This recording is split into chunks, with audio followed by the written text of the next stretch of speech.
The cloth story. Previously, I traveled across the east coast of the peninsula of Malaysia in Kelantan, Terengganu and Pahang to discover the songket and batik. Right now, I am in my hometown Kuching to learn and explore about the different textiles available here in Sarawak.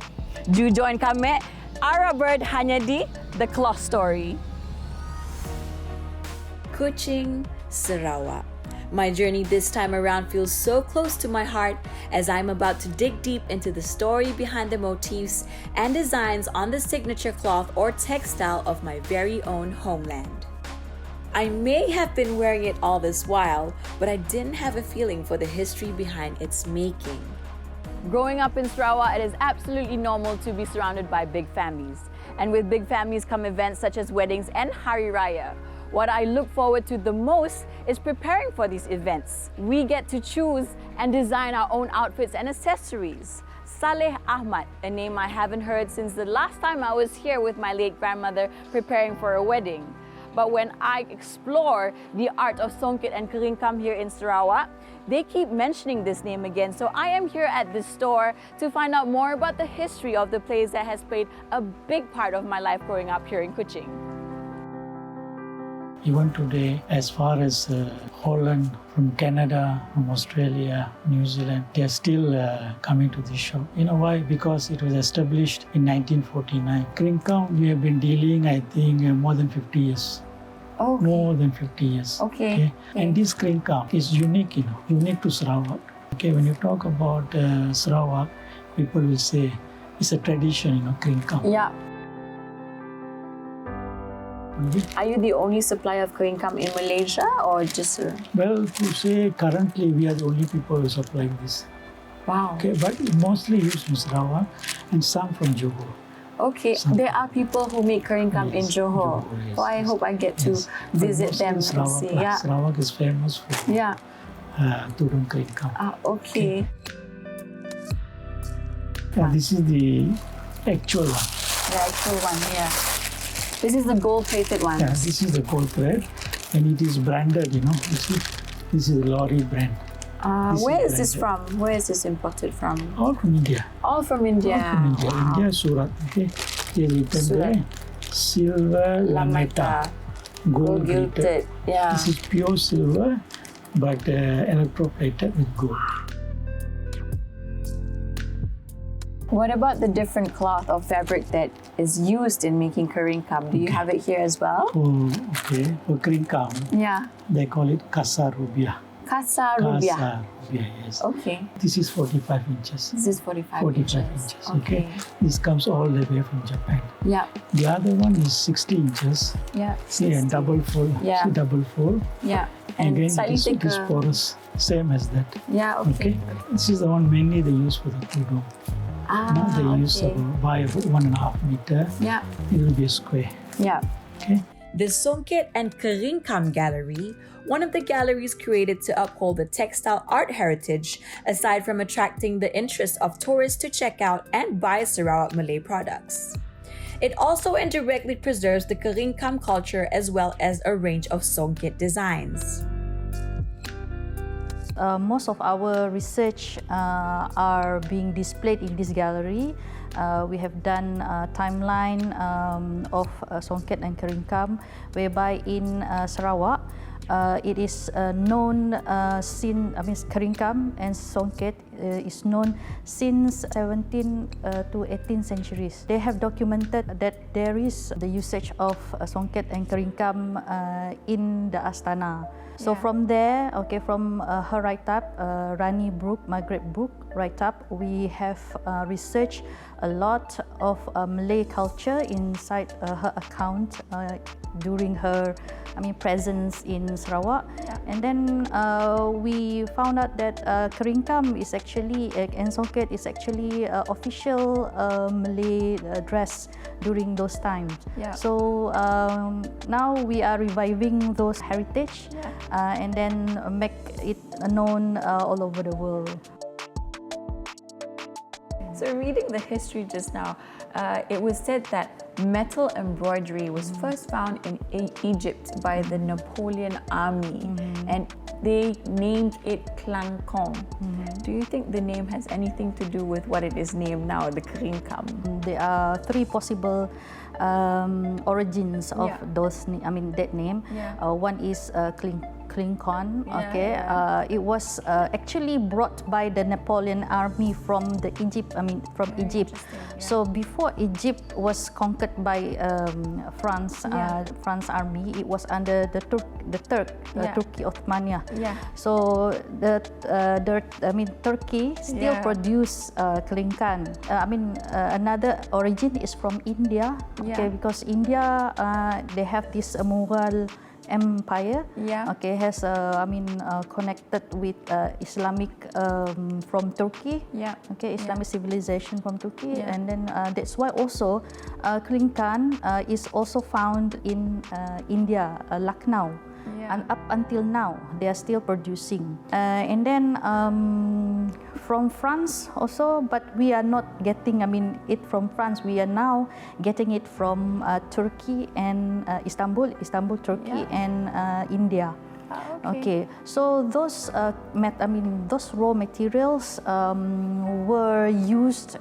Are still used in Sarawak and our Malay region as the raw material for keringkam. For Sarawak, and klingkan for the rest of Malay world. So without those threads, there will be no klingkan or keringkam.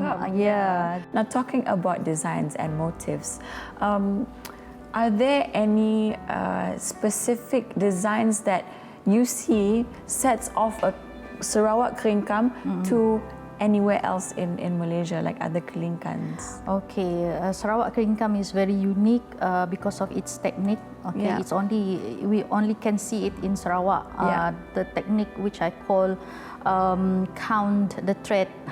So you need hitung benang. Hitung benang. So if you don't count the threads, its strand, it will not come out as beautiful as you planned. Is this similar to the songket sife? Almost the similar. same, but it's all about calculation when it comes to Sarawak textile. That's what I've noticed. The keringkam, a piece that completes a beautiful costume worn as a head cover or a wrap. The art of keringkam is an important part of the Malay culture here in Sarawak. I am personally fascinated at how the golden embroidery stands out on an intricate piece of scarf. Conscious efforts are being taken in order to preserve this art and also to make sure that it is handed down to the younger embroiderers.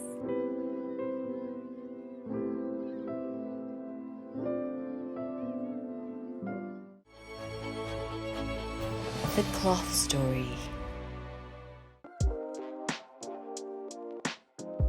Danny, involved in the fine art of keringkam embroidery by accident in 2016 when he wanted to order one for himself. From wanting to put in an order, he was taught how to embroider it, and to this day, Danny is one of the embroiderers still actively producing a variety of embroidery products. Apa yang telah saya buat sekarang ni, saya lebih menumpukan kepada inovasi keringkam itu sendiri. Bukan saja saya mengekalkan keringkam itu dalam bentuk tradisi yang seperti yang kita tahu, tetapi saya juga buat dalam bentuk yang moden juga, seperti beg dan lain-lain lagi. Arwah nenek saya meninggal, dia banyak tinggalkan keringkam ini dan songket, koleksi keringkam dan songket kepada saya. Di situ menarik minat saya lebih mendalam lagi terhadap keringkam ini, dan di situ saya mengambil inisiatif belajar daripada rakan-rakan. Melihat motif melalui gambar. Contohnya kalau bunga yang terdapat di dalam motif ini, saya belajar sendiri. Jadi saya buat try and error, jadi menjadi. Jadi di situlah mula berkembang bakat saya sehingga sekarang. Dan ada sebahagian keringkam arwah nenek saya pun berada di dalam Museum Tekstil Sarawak sekarang. Are there any motifs or patterns that are going extinct? Going extinct, maybe the way they embroider the age of the keringkam. We call it renda zone. Oh, okay, So okay. that those, I mean, that kind of motif is going to, I mean, extinction because most of them they only have to say familiar or like the one that we see behind here. Okay, this is new.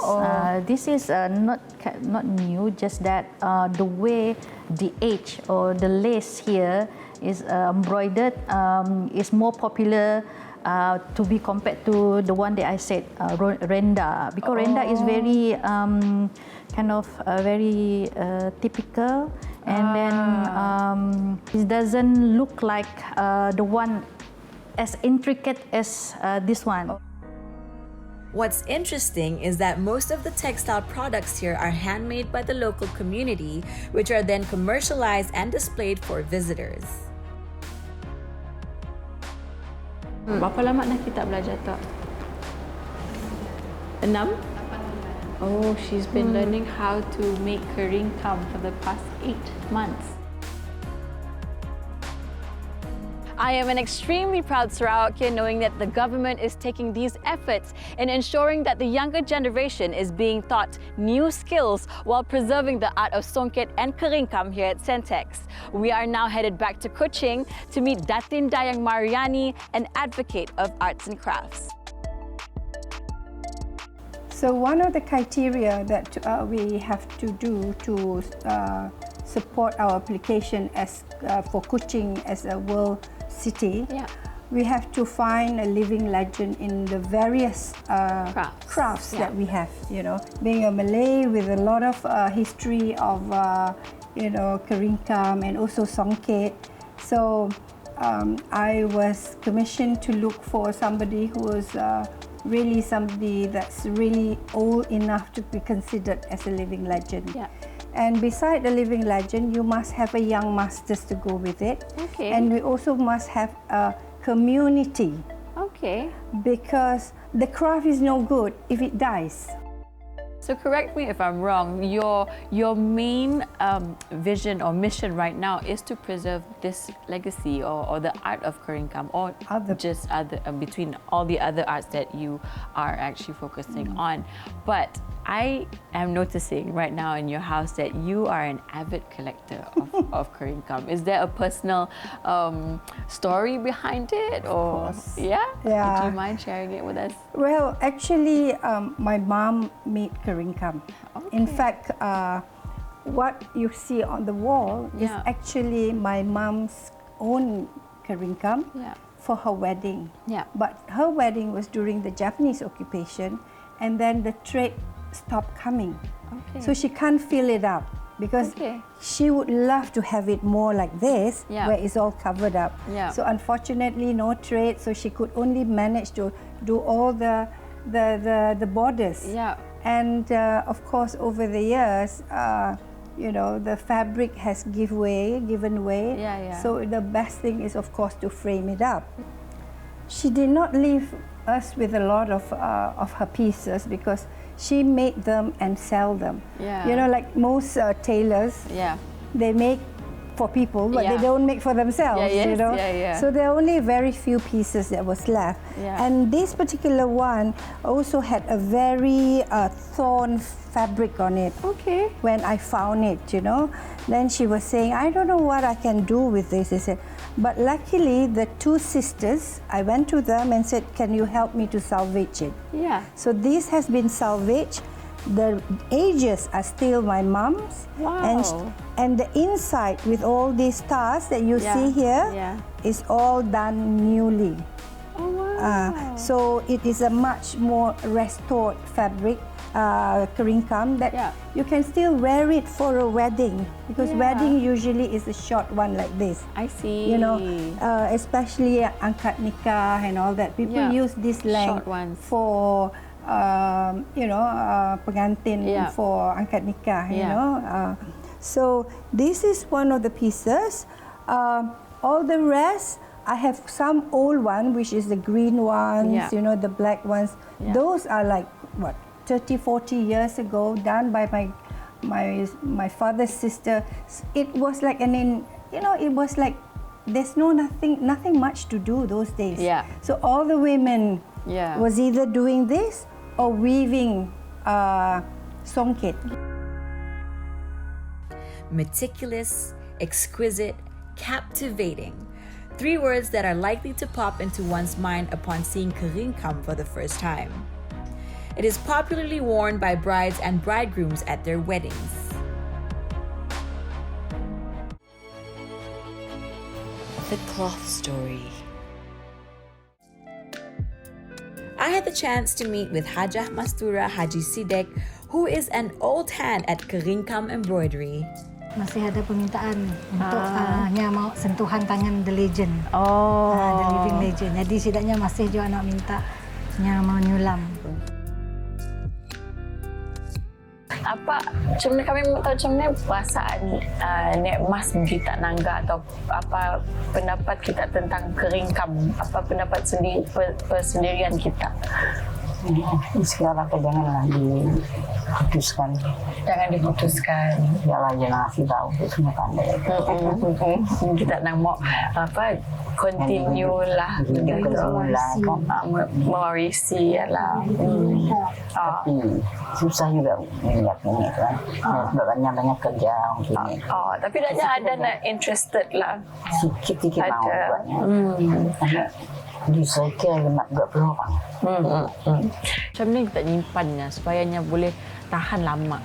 Okey, menon dulu dengan nyimpannya dilipat dengan kertas minyak and then diikat dengan kain dan disimpan lah. Tapi bila kita dah sedikit macam kami dah ada pengetahuan sikit, so kami gunakan acid free paper dan digulung supaya nyasik patah. Jenis kain pun memainkan peranan lah. Walaupun macam ni kain benangnya bagus, tapi kainnya boleh koyak. Pemakaian keringkam tu sebagai pelengkap. Nak biasanya kat event-event tradisional ataupun nikah macam ya. Apa pendapat kita tentangnya atau adakah sejarah di sebalik memakai keringkam tu? Ada masa dahulu hanya golongan bangsawan yang memakaikan keringkam tu untuk majlis-majlis rasmi di istana dan sebagainya lah. Tapi sekarang kita telah memperbagaikan, macam contohnya macam kami buat sekarang boleh dipakai bila-bila masa. So siapa pun boleh memilikinya. Jadi perlu orang tua aja yang memiliki.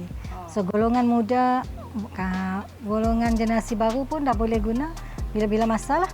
Nak pergi kerja boleh, pergi ke pasar boleh. Untuk menjaga supayanya sentiasa berkilat. So ada kita pun ada pupur bedak amoy ya. Nak segi empat yang segi empat putih ya, yang selalu kita pakai untuk tu masih. So kita ambilnya, usap ke tangan, kemudian kita gosok-gosok di cermin aja. Polish kah? Just ambil semuanya, just semai aja. Every page, tapi you kena buat satu persatu lah. Memang kena utit lah. Rajin lagi, tak kena molah sikit. Daripada kita molah tu 2 bulan, aku sudah duduk sehari molah. Boleh. Asal tahan. Dari molah baru. The embroidery motifs mostly feature plants or flowers that are shaped onto the rubia gauze. Back then, keringkam was only worn by the aristocrats. Now, anybody can wear it.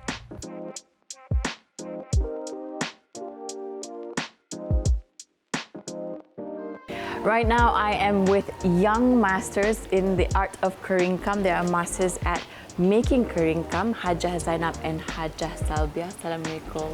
Terima kasih kerana sudi meluangkan masa dengan kami. Dan kami ada sikit a few soalan lah tentang keringkam tu kini tu.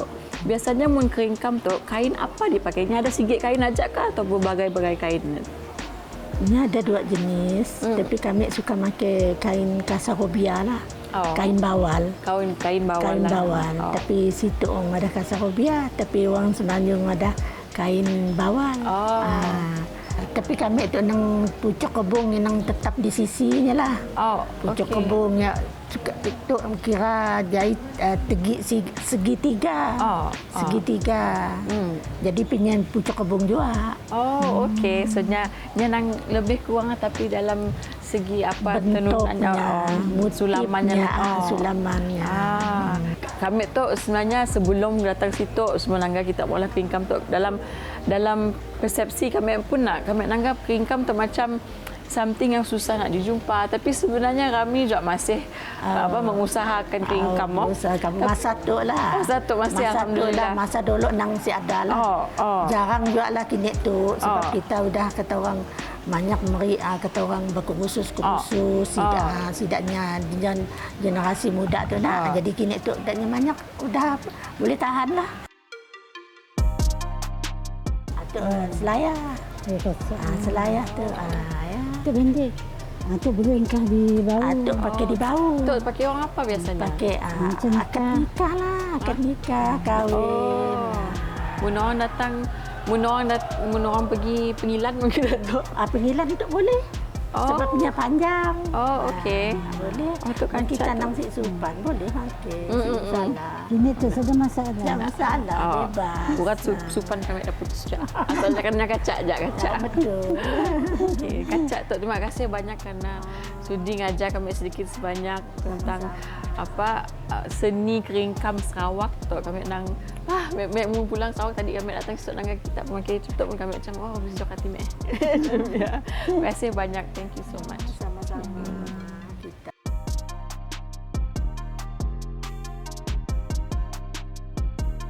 Now that I've learned the history and the efforts in preserving the art of keringkam, I hope the younger generation in Sarawak would be able to appreciate this legacy. Join me, Arabyrd, same time, same day as we explore the world of textile here on The Cloth Story.